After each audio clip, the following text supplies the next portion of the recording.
Cancer వ్యాధి పట్ల ప్రజలు అప్రమత్తంగా ఉండాలని, తగిన సమయంలో గుర్తిస్తే పూర్తిగా నయం చేయవచ్చునని తంగెళ్లమూడి పట్టణ ఆరోగ్య కేంద్ర వైద్యాధికారి డాక్టర్ మల్లికార్జున్ సూచించారు. ఫ్రైడే డ్రైడే కార్యక్రమంలో భాగంగా స్థానిక ఏలూరు పట్టణ ఆరోగ్య కేంద్రం తంగెళ్లమూడి కబడ్డీగూడెంలో ప్రజలకు సాధారణంగా సంభవించే వ్యాధులపై మాట్లాడుతూ క్యాన్సర్ వ్యాధి విస్తృతంగా ప్రబలుతుందని, దీన్ని అన్ని వయసుల వారికి సంక్రమిస్తుంది కాబట్టి ముఖ్యంగా స్త్రీలకు గొంతు క్యాన్సర్, రొమ్ము క్యాన్సర్, గర్భాశయ ముఖ ద్వారా క్యాన్సర్ ఎక్కువగా సంభవిస్తాయని, రొమ్ముల్లో నొప్పులేని గడ్డలు ఉన్నా, ఎక్కువగా తెల్లబట్ట ఎర్రబట్ట అవుతున్నా, ఆకలి మందగించడం, బరువు తగ్గిపోవడం మొదలగు లక్షణాలు ఉంటే దగ్గరలో ఉన్న వైద్యులను సంప్రదించాలని సూచించారు.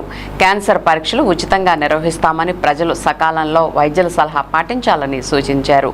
అసిస్టెంట్ మలేరియా అధికారి జె గోవిందరావు మాట్లాడుతూ ప్రపంచంలో అన్ని ప్రాంతాల్లో దోమల సమస్య ఉందని, దోమ ద్వారా అనేక ప్రాణాంతక వ్యాధులు సంక్రమిస్తున్నాయని, ముఖ్యంగా డెంగ్యూ, మలేరియా, చికెన్ గున్యా, మెదడువాపు, బోధకాలు దోమల ద్వారా సంక్రమిస్తాయని, కొన్ని దోమలు మంచినీటి నిల్వ ప్రాంతాల్లోనూ, కొన్ని దోమలు మురుగునీరు నిల్వ ప్రాంతాల్లో ఉంటాయి కాబట్టి ప్రజలు వారానికి ఒకసారి నీటి నిల్వ ప్రాంతాల్లో తొట్టెలు, డ్రమ్ములు కడిగి మూతలు పెట్టుకోవాలని, ఇంటి పరిసరాల్లో నీరు నిల్వ లేకుండా చూసుకోవాలని, రాత్రి సమయాల్లో కిటికీలు వేసి దోమతెరలు వాడాలని, దోమ కొట్టకుండా చూసుకోవాలని సూచించారు. అనంతరం ఇంటింటికి వెళ్లి కరపత్రాలను పంచి ఫ్రైడే డ్రైడే కార్యక్రమాన్ని నిర్వహించారు. ఈ కార్యక్రమంలో ఆరోగ్య కార్యకర్తలు బి విజయ, శ్యామల, రెహమున్నిసా బేగం, నాంచారమ్మ, ఆరోగ్య కార్యకర్తలు మేక శ్రీనివాసరావు, మురళీకృష్ణ, ఆశా కార్యకర్తలు ఉమా, పట్టణ ప్రజలు పాల్గొన్నారు.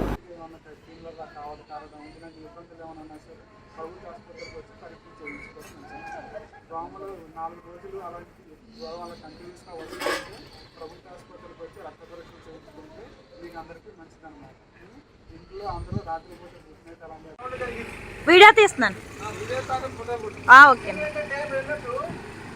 వాతావరణ మార్పు వల్ల మనకు కొన్ని రకాల వ్యాధులు సంక్రమిస్తుంటాయి. వాతావరణ మార్పు వల్ల కొన్ని రకాల వ్యాధులు మనకి సంక్రమిస్తుంటది. ఇప్పుడు అది శీతాకాలం కదా, మనకి ఎన్ని ఋతువులు ఉన్నాయి? 3 రకాల ఋతువులు ఉంటాయి. తొట్టు తీసి మూత పట్టుకోదండి. ఓకేనమ్మా?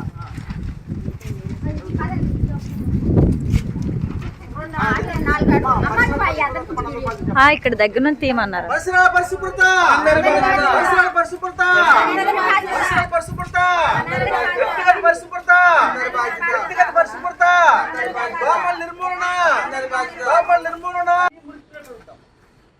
ట్రైన్లో పెడతాయి. అంతేదమ్మా, మన ఏరియాలో, మన పరిసర ప్రాంతాల్లో, మన ఏలూరులో మోకాల వ్యాధి ఉందమ్మా. మోకాల వ్యాధి లేదు.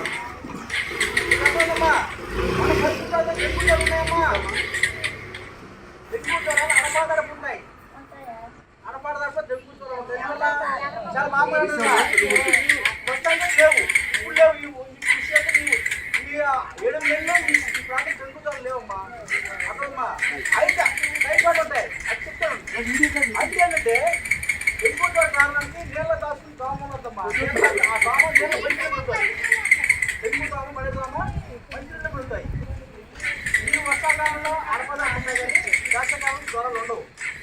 టైఫాయిడ్ జ్వరం అన్నారు కదా, ఆ టైఫాయిడ్ జ్వరం ఏంటంటే మన వ్యక్తిగత పరిస్థితులు లోపించడం వల్ల, బయట ఆహారంలో పుట్టించడం వల్ల, నీరు పరిస్థితుల వల్ల టైఫాయిడ్ జ్వరం. దోమలు టైఫాయిడ్ జ్వరం రాదు. దోమలు జ్వరం అంటేమా ఇదిగో డెంగ్యూ జ్వరం. దోమలు వస్తాయి. అందువల్ల ఇది ఎక్కడ వస్తుంటే మంచి నీళ్ళు పెడతాయి. అందువల్ల మా ఏళ్ళ మీకు వారం ఒకసారి ఏంటంటే చేసుకుంటాం. మీరు దయచేసి సాయంత్రం పూట వేసుకుంటాం.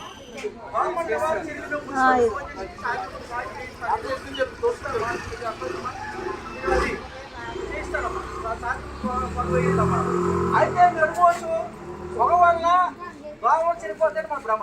ఎందువల్ల దోమ అనేది ప్రపంచం మొత్తం ఉందమ్మా. దోమను చంపడానికి టెక్నాలజీ లేదు. తాత్కాలిక మీ